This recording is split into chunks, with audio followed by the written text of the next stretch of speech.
My name is Jeff Weinstock, and I live on Miami Beach. What I most remember about Sweden is the very sharp light in the late summer, the sweet taste of lingonberries, and that one night in Stockholm.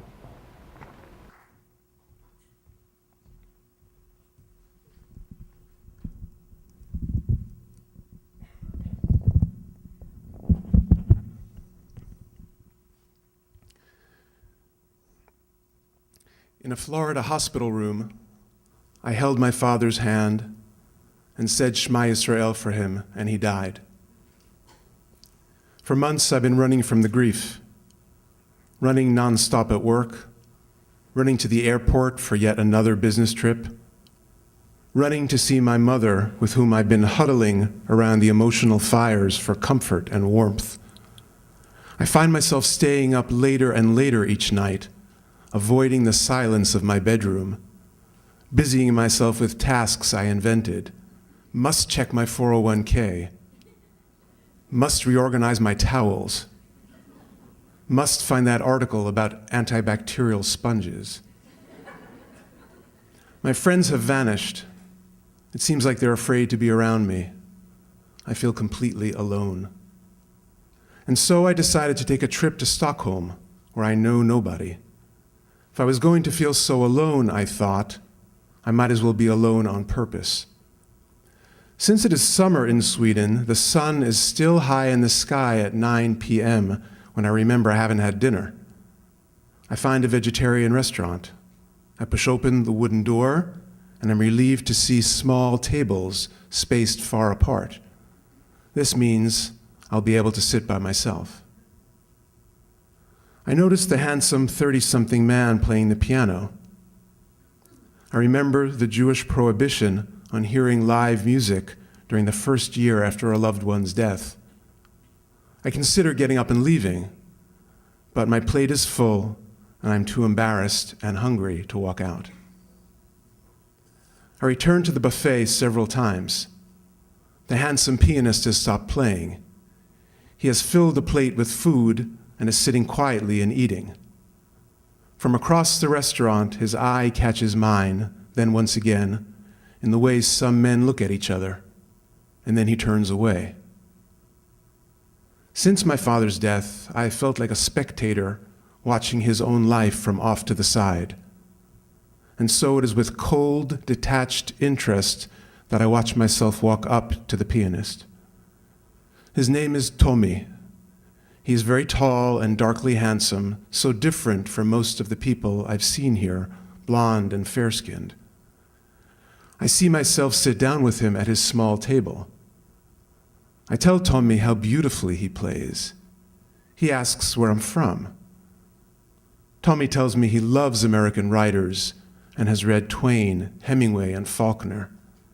He says, since there is not a lot of erotica in my life, I also read Henry Miller. A signal, I wonder? Tommy asks me about my work and my travels. I tell him I spend 60 hours a week at a corporate job and teach at night.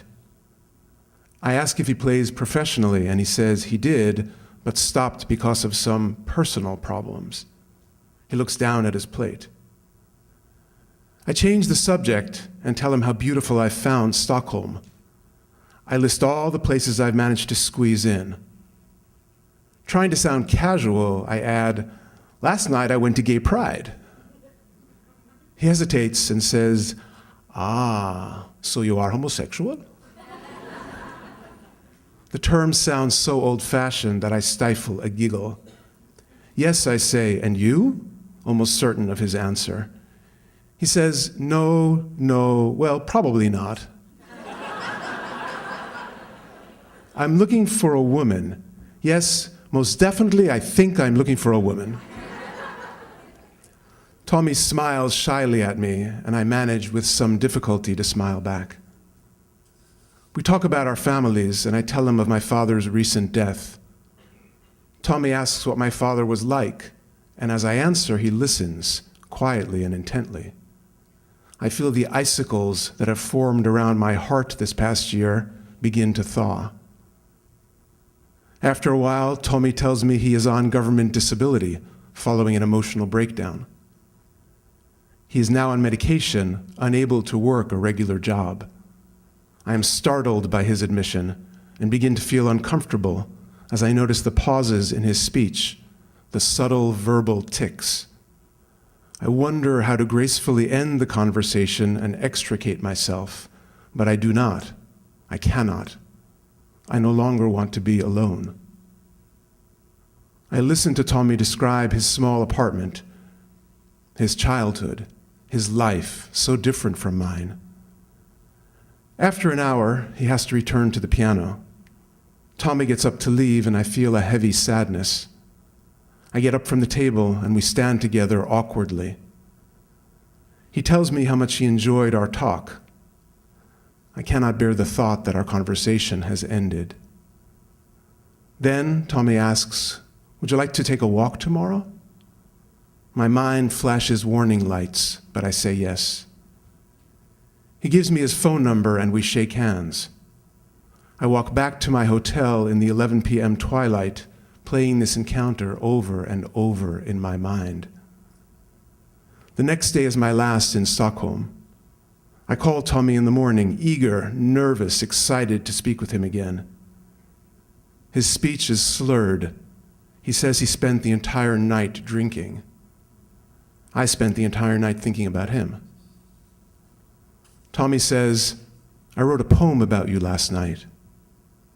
This both rattles and intrigues me. He recites by heart, translating slowly from Swedish. "In your eyes, in your Jewish eyes, I see myself. In your eyes, your Jewish eyes, I see one in all of Sweden. In your eyes, your Jewish eyes, I see a tower, a fence, a wall." I sit down on the hotel bed. These are the most intimate words that have been spoken to me in almost a year. He asks about our walk.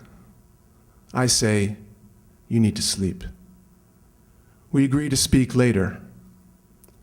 I run around the city that day and every few hours think of Tommy. I yearn, but I'm afraid to see him. I call him in the evening. He is deeply hungover. It becomes clear we will not see each other again.